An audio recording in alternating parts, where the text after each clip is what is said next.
is going to be based on a series of excerpts from The Child's Developing Brain, which is an interactive feature published by the New York Times on September 15th, 2008. And then there are going to be some questions we're going to answer. So let's go over the questions that you're going to be assigned uh, based on this lesson. So the classwork question it asks us, um, after reading the excerpts from The Child's Developing Brain, which is these excerpts right here on this page, what do these readings, the question asks us, what do these readings teach us about the development of the prefrontal cortex and its link to the behavior of children and teenagers? So let's, quick reminder of what part of the brain the prefrontal cortex is responsible for. Uh, First of all, this is can be located right.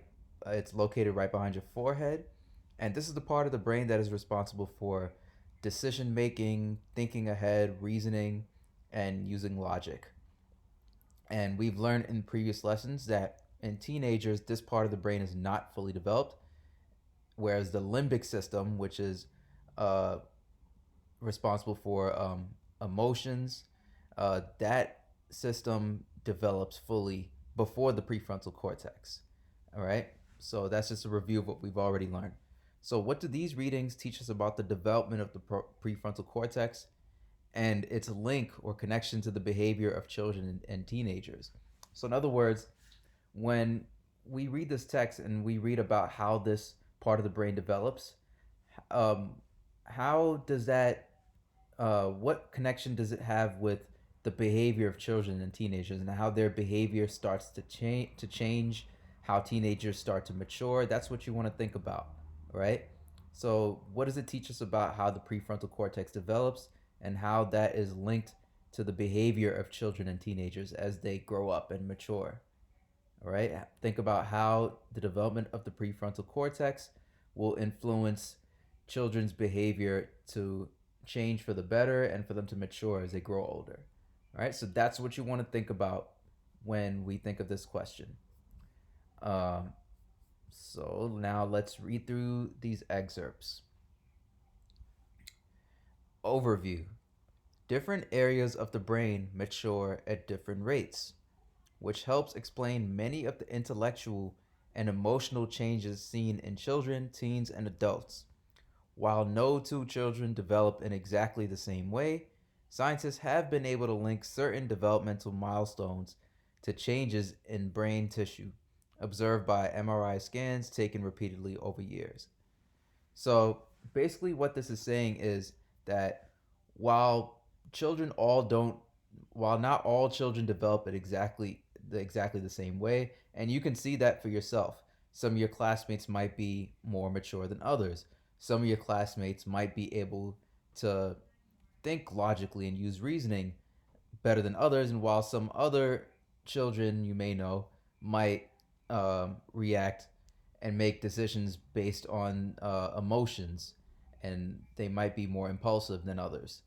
So it's telling us that while all children don't develop in exactly the same way, there are some developmental milestones, meaning at certain ages, children develop a certain um, ability to think ahead, use decisions, make decisions wisely. So it's pretty common for all children to reach these milestones at these ages, and we're going to see what exactly those milestones are, all right, and what some of those intellectual and emotional changes are in children. So at 6 years old, we're talking about reason. The dappled yellow and the red areas of the prefrontal cortex indicate this part of the brain, which affects abstract thinking, reasoning skills, and emotional maturity, has yet to develop.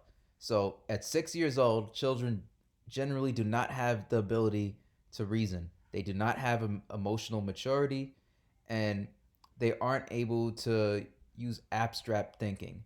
And when we say abstract thinking, you're thinking of things that are not obvious, right? It'll make you have to make connections, and basically with 6 year olds, they can only understand what they see, right? So this lack of maturity is one reason young children can't juggle a lot of information and throw tantrums when presented with too many choices because they haven't developed this ability to think yet, the ability to reason. They have not developed emotional maturity. All right, at 6 years old, that's the milestone. All right, the ability to reason has not been reached yet. At 13 years old, judgment. The prefrontal cortex is among the last areas to mature, as we've said before. Until that part of the brain has matured, children lack the ability to adequately judge risk and make long term plans. So, generally, at 13 years old, because the prefrontal cortex is not fully developed, children lack the ability to judge risk and reward and make long-term plans. They're not able to think ahead and analyze and calculate how their actions will help them in the long term. All right? They can only see only so far ahead. They cannot think long term. Ask kids at this age what they want to be when they grow up, and the answer is likely to change often. All right? So that is pretty much what judgment is like for kids at 13 years old. They have not developed that ability yet. Emotion. This is still for a 13-year-old. Deep in the limbic system, a capacity for creating emotion increases. As yet, this capacity is unrestrained by the prefrontal cortex, which lags behind. So the limbic system pretty much takes over much more for kids at 13, right? Which is the limbic system, remember, it's for creating emotion. The capacity for creating emotion increases. So that's why some teens can seem emotionally out of control, right? Because the limbic system takes over, right?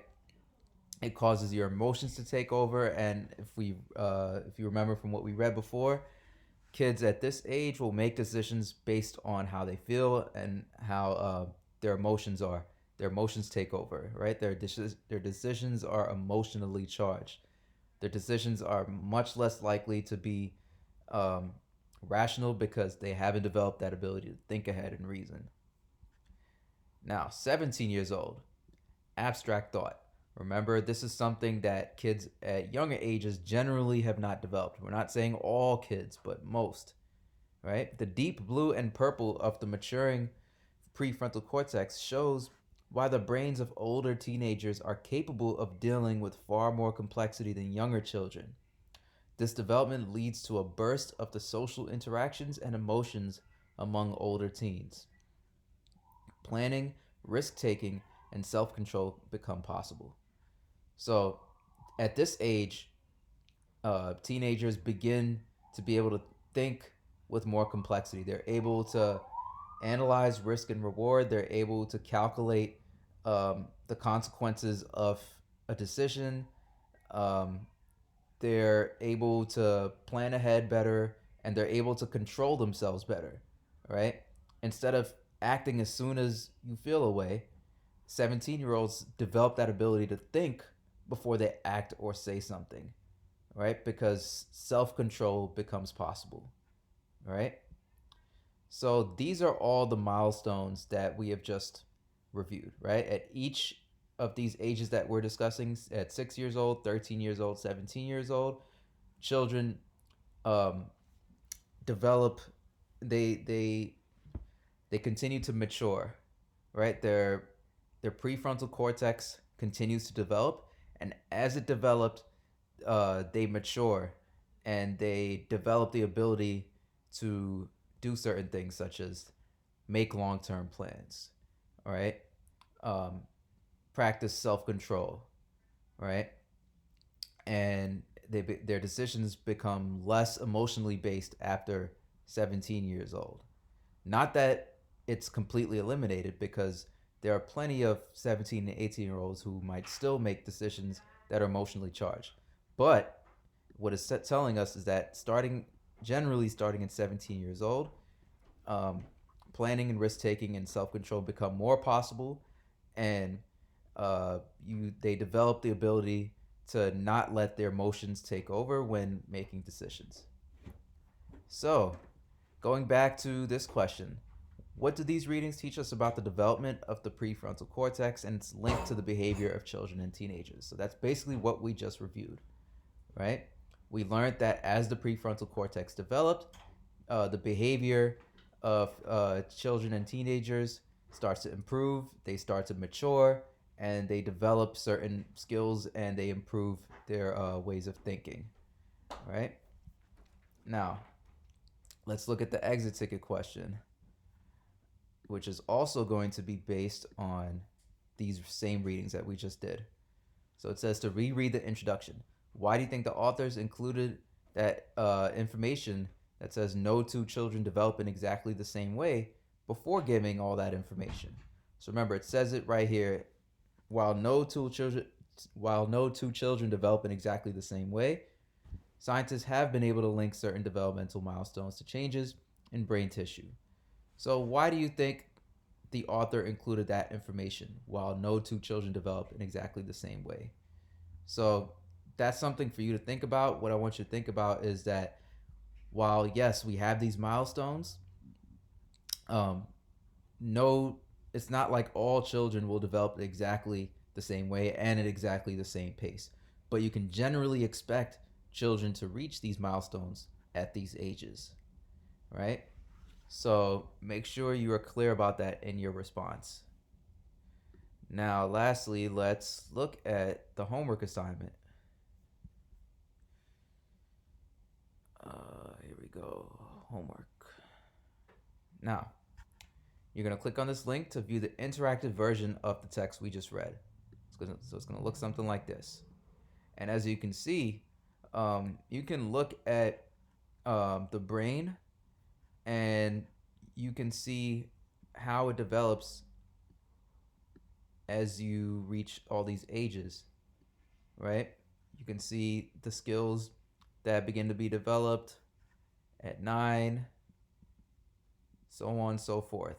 You can simply drag this cursor, and it tells us some similar or some of the same information, right? So I'm just going to read this part for you. The child's developing brain. Different areas of the brain mature at different rates, which helps explain many of the intellectual and emotional changes seen in children, teens, and young adults. While no two children develop in exactly the same way, scientists have been able to link certain developmental milestones to changes in brain tissue observed by MRI scans taken repeatedly over years. Move the slider below, this right here, to see how the brain matures. Red, yellow, and orange patterns indicate undeveloped brain tissue, while green, blue, and purple indicate a maturing of the brain. And look where we are. We can see already at 16 years old, we see a lot of purple, blue, and green. And we see much more of it at 21 versus at 4, right? We see a lot more red, yellow, and orange, which indicate undeveloped brain tissue. So I want you basically to play around with this thing, read what it tells you about it at each age as you scroll, as you move the slider through all the various ages. And then let's look at the question. What are some differences and similarities between the text, which is what we read here, and the interactive version of the text, which is right here? All right, what are some differences and similarities between the two? And you are going to answer the question here. All right, so I hope all of that was clear for you, and that is everything you need to know for this lesson.